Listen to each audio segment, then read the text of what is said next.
El pasado 6 de febrero se producían 2 terremotos con 9 horas de diferencia que afectaban al centro y al sur de Turquía y al norte de la República Árabe Siria. Se han activado a raíz de eso varias campañas de solidaridad y además las noticias han dado la vuelta al mundo sobre la situación que están viviendo ambos países. Sin embargo, desgraciadamente, estamos también asistiendo de forma paralela a una campaña de desinformación que persiste en viejas ideas que ya parecía que habían sido superadas o que simplemente ya no estaban en las agendas mediáticas sobre la situación que vive o que está viviendo y que ha vivido en los últimos años la República Árabe Siria. Para poder contextualizar sobre lo que está ahora mismo padeciendo el pueblo sirio en la zona norte y también en el contexto general de la situación de la República Árabe Siria y de la necesidad de que la solidaridad vaya y se profundice en las condiciones generales, hoy contamos con Pablo Sapaz una vez más, así que muchas gracias, que él es profesor de la Universidad Complutense de Madrid y también el autor de Siria en Perspectiva, un libro que os recomendamos una vez más, y también os invitamos a otras entrevistas que hemos realizado con Sapaz y que creo que pueden ayudaros a comprender, si no os habéis atrevido a acercaros, la realidad tan compleja pero a la vez sencilla cuando se explica bien que ha padecido o que padece también en la actualidad el pueblo sirio desde las perspectivas internas, pero también desde esa perspectiva de desinformación y de contaminación a veces mediática. Muchas gracias, Pablo, eso para empezar. Y bueno, me gustaría iniciar transmitiendo desde por parte del equipo de Revista La Comuna toda nuestra solidaridad tanto para el pueblo turco como para el pueblo sirio en estas circunstancias adversas y terribles en las que están envueltos. Nos gustaría empezar con una pregunta general, porque se está hablando mucho sobre dónde se ha producido dentro de Siria, cuáles son las condiciones de esa zona. Los medios de comunicación, ayer mismo en Televisión Española tienen un especial, hacían mucho hincapié en que era una zona que no estaba entera controlada por el Estado sirio, que era una zona en conflicto, por así decirlo, y que era una zona que complicaba el acceso y la solidaridad con respecto a este contexto del terremoto. En ese sentido, ¿dónde se ha producido, o sea, qué zonas se han visto afectadas dentro del norte de Siria y cuáles son las circunstancias en las que se encuentra esa zona o sobre todo esos pueblos que se han visto más afectados? Hola, buenas tardes, Carmen. Un saludo para ti y también para todos los seguidores de la comuna. Muy agradecido porque me hayan invitado y muy agradecido también, como persona de origen sirio que soy, el sentir la solidaridad de otras personas con esta tragedia tan grande que está viviendo el pueblo sirio y también, como tú bien decías en la introducción, el pueblo turco, ¿no? Bueno, este terremoto que se produce en la madrugada del lunes tiene su epicentro en el suroeste de Turquía y afecta esencialmente a esa zona de Turquía, pero con una proyección hacia el noroeste de Siria, ¿no? Siria tiene 14 gobernaciones o provincias, si queremos, o regiones administrativas, y solo ha habido 4 regiones que han tenido afectación por este doble terremoto, ¿no? Son las provincias de Alepo, en el norte, que es sin duda la más castigada, la provincia de Idlib, que es una provincia muy pequeña en el noroccidente de Siria, la provincia de Hama, una parte de la provincia de Hama, y la provincia de Latakia, en la costa, una parte de la provincia de Latakia. Pero como decía, siendo 4 de 14 regiones las afectadas, sin duda la más afectada es Alepo, precisamente porque es la que está más cerca del epicentro. Por eso, digamos, los efectos han sido bastante desiguales, ¿no? Una cosa es lo que ha ocurrido en Alepo o lo que ha ocurrido incluso en la noroccidental provincia de Idlib, es muy distinto a lo que ha ocurrido en Hama, por ejemplo, o lo que ha ocurrido en algunas localidades de Latakia, como Yable, donde sí ha habido daños, pero ha habido daños mucho más acotados, y ha habido también víctimas mortales, digamos, mucho menores que en otras zonas. Por ejemplo, en la provincia de Hama, el recuento ya había terminado ayer y eran unas 60 y pico las personas muertas. Terrible, por supuesto, pero desde luego muy lejos de la cifra de muertos que se producen o que se han registrado en la provincia de Alepo y desde luego con la cifra de muertos que se da en Turquía. Pensemos que la magnitud en cuanto a bajas respecto a Siria, cuando hablamos de Turquía, es de 4 a 1. Es decir, por cada víctima mortal en Siria hablamos de 4, incluso 5, y posiblemente sea más la ratio, la proporción en Turquía, y eso es porque, bueno, primero el epicentro estuvo en Turquía y segundo, esa zona de Turquía es una zona muy densamente poblada, cosa que salvo la ciudad de Alepo no ocurre en las provincias de Siria afectadas. Volviendo un poco también a cómo se ha transmitido esto en los medios de comunicación, se ha hablado de que eran zonas que había zonas que no estaban controladas por el Estado sirio. En efecto, todavía hay algunos reductos de esta guerra que ya se ha prolongado muchos años. ¿Eso cómo está afectando en relación con el terremoto? ¿Es tan relevante para la importancia que se le está dando en los medios de comunicación? El Estado sirio controla el 90% del territorio de la República Árabe Siria desde el año 2018. Es decir, estamos hablando ya de hace 5 años. Por lo tanto, quien utiliza ese tipo de desinformaciones, bueno, no solamente está desinformando, sino que está desactualizado, ¿no?, respecto a la realidad. El 90% del territorio de la República Árabe Siria está bajo control efectivo de las instituciones del Estado sirio. Eso es así, ¿no? En el caso de las zonas afectadas por el terremoto, hay zonas no de la ciudad de Alepo, porque la ciudad de Alepo desde los finales de 2016, está totalmente bajo control del gobierno, sino que hay algunas zonas rurales de Alepo que efectivamente están fuera del control del gobierno del Estado sirio y que están en manos o bien de fuerzas directamente turcas o bien de fuerzas aliadas a los turcos o de alguna organización yihadista. Pero hablamos de zonas residuales de la provincia de Alepo, no de la ciudad de Alepo, teniendo en cuenta que la mayoría de la población de la provincia vive en la ciudad de Alepo, que históricamente ha sido, por cierto, la más poblada de Siria, ¿no? La otra zona que escapa al control del gobierno sirio afectada por el terremoto es el norte, más o menos el 40% de la noroccidental provincia de Idlib. El resto de la provincia de Idlib está bajo control también, ya desde 2019, de las fuerzas del Estado sirio. En esa zona del norte de la provincia de Idlib, donde no hay presencia de las instituciones del Estado, quien está a cargo es una organización llamada Jabhat al-Nusra, que ha cambiado varias veces de nombre, Hayat Tahrir al-Sham, en fin, otros, pero que básicamente es la marca de Al-Qaeda en Siria. Esa zona del noroeste de Siria, esa zona norte, ese 40% de esa provincia, que por cierto Idlib es la segunda provincia más pequeña de Siria, está comunicada con un paso fronterizo que se llama Bab al-Hawa con Turquía.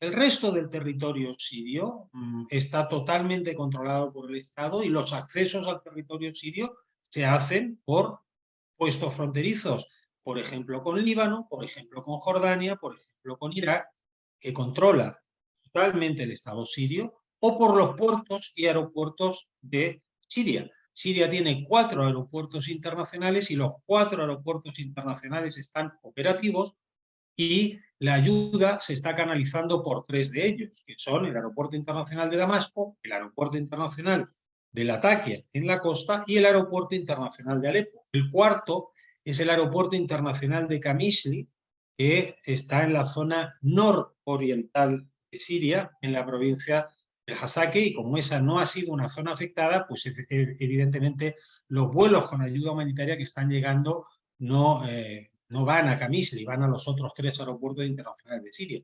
Los puertos que tiene Siria, Banias, Tartus, Latakia y algún otro más pequeño, también están totalmente operativos. Si han estado cerrados algún día ha sido por la climatología y no por el terremoto.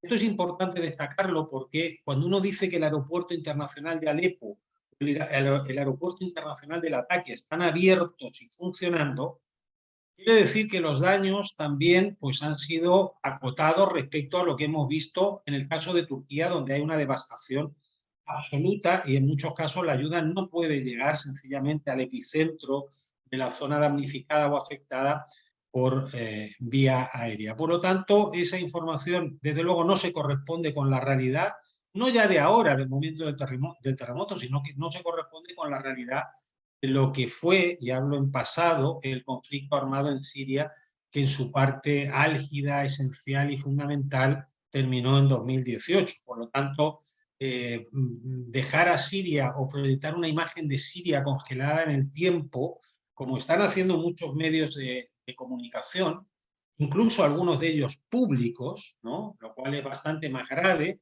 que en otros casos, pues sencillamente responde a una estrategia de desinformación propagandística, ¿no? Que resulta de algún modo, en fin, repugnante, sobre todo cuando estamos hablando de ayuda humanitaria a personas que han sufrido un conflicto. Y una cuestión más, han sufrido un conflicto y han sufrido un terremoto. Quería mencionar también que muchas de las víctimas en el lado turco de la frontera son sirios que tuvieron que desplazarse durante el conflicto y a los cuales instituciones como la Unión Europea o Estados Unidos no les han facilitado la vuelta. Desde el año 2018, Siria e incluso Turquía lleva diciendo que esa gente debería volver. Y sin embargo, bueno, potencias como Estados Unidos o como la Unión Europea de alguna manera han dicho que no se dan las condiciones, que no se vayan, etcétera. Esta era gente que estaba viviendo en campos de refugiados en condiciones ínfimas en Turquía o en edificios muy precarios, y muchas de esas personas son víctimas de eso.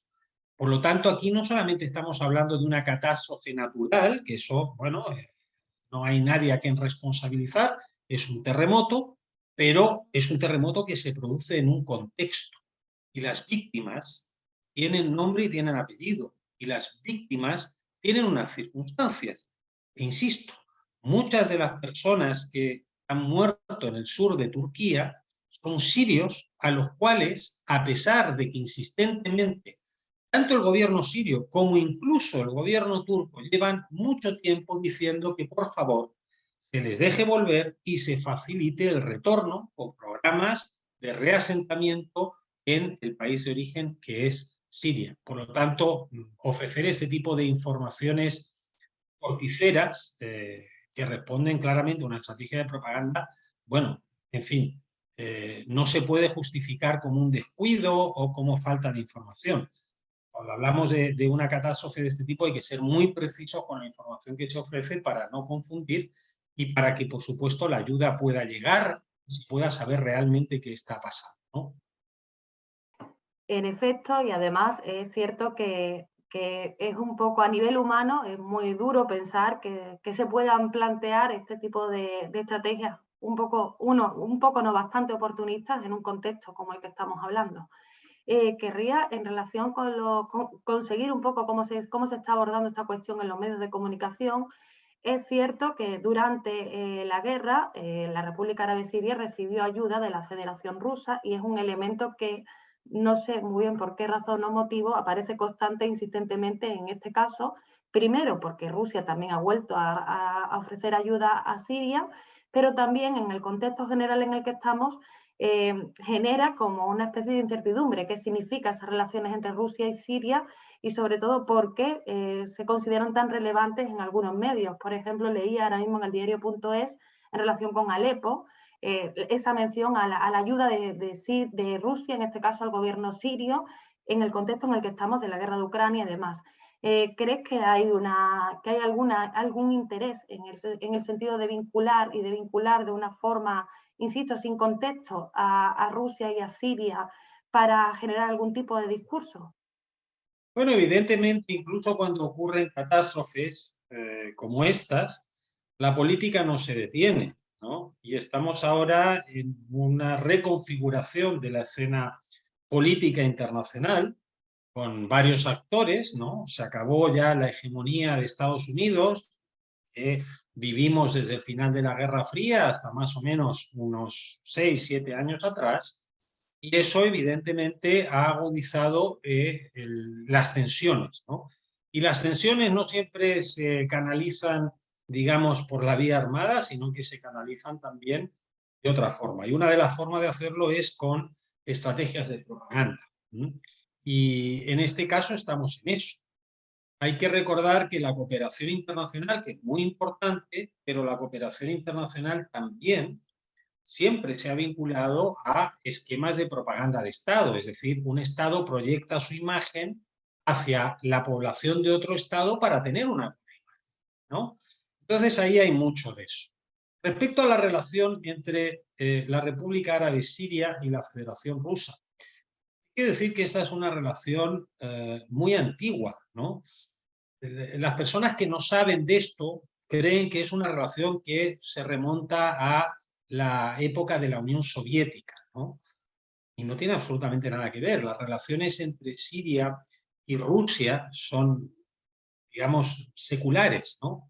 Pensemos que la religión mayoritaria y, por tanto, el marco cultural mayoritario de Rusia es el cristianismo ortodoxo.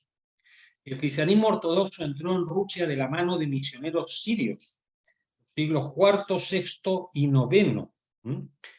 Pensemos que Rusia a finales del siglo XIX abrió decenas de escuelas en la Siria histórica, es decir, en lo que hoy es Siria, Líbano y Palestina, para la población cristiana ortodoxa de Siria, Líbano y Palestina, que es muy importante desde el punto de vista de la configuración demográfica, pero también desde el punto de vista de la configuración cultural, etc.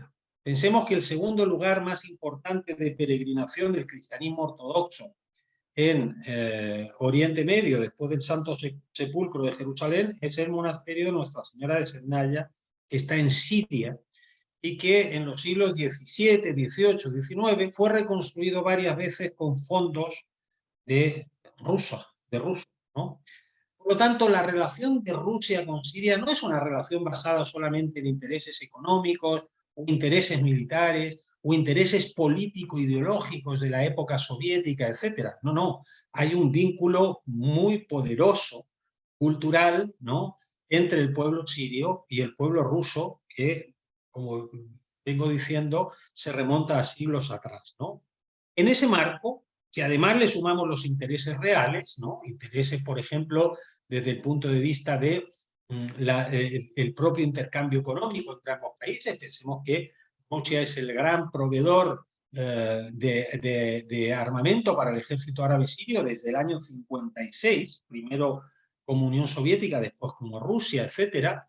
Y Siria, dada la vecindad incómoda que tiene, pues evidentemente pues, tiene que destinar un presupuesto importante a gastos de defensa.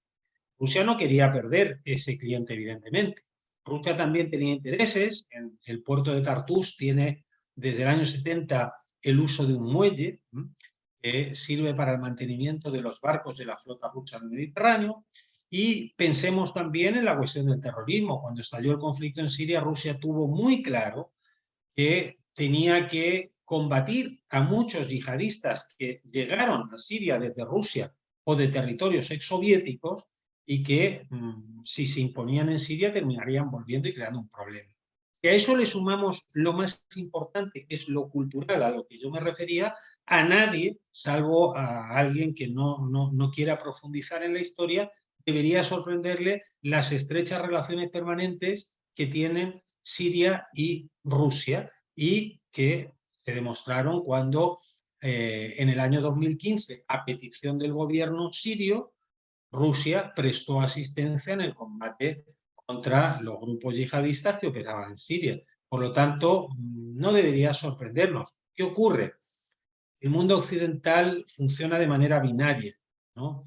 Y para el mundo occidental, pensemos en esa cosa que crearon en su momento llamada Alianza de Civilizaciones, ¿no?, que en su día no dejaba de ser darle la vuelta como un calcetín al choque de civilizaciones de Huntington, y que supone dividir al mundo en una línea y decir de aquí para allá es el mundo musulmán y de aquí para allá es el mundo de cultura cristiana, por decirlo de alguna manera. Bueno, claro, Siria no encaja ahí porque Siria es un país multiconfesional en términos culturales, en términos religiosos, en términos sociales y en los términos en que se organiza su sistema político, ¿no? Para eso hay que remontarse a 1919-20 con el Programa Nacional Sirio, etc. Pero como estudiar estas cosas pues lleva tiempo, la gente repite cosas sin saberlas. Y entonces es muy difícil que puedan entender la conexión a través del cristianismo ortodoxo entre Rusia y Siria. Por cierto, el cristianismo ortodoxo